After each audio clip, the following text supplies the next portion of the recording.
Good afternoon mga Pards. Ito na naman si Kapards yung Lakotsero. Layo na naman ang narating natin. Anong ano to, ma? Ano bang lugar to? Binibining Goli, Antipolo. Binibining Goli, Antipolo. Lagay mo doon, Lak, sa mesa. Yan. Napakaganda na naman ang puntahan natin. Lakotserong Kapards. Ito na, naglakwatsa na naman tayo mga Pards. Haba ng panahon. At timing guys na sobrang init. Sa mga Pards. Yan, ganda ng ilog. Ayan ako. Bunso kong anak. Napakaganda rin, oh.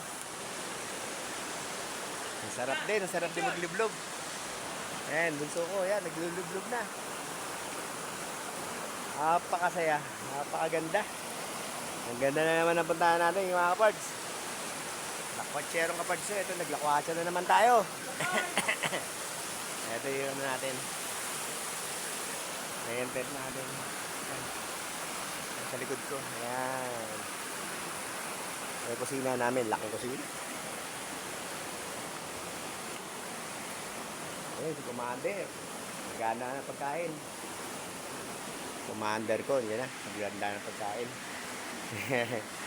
Lakwatsa dito, lakwatsa doon. Ito na naman si Kapards yung Lakwatsero. At yan po tayo sa mainit na panahon. Lublub tayo sa ilog. Bye-bye!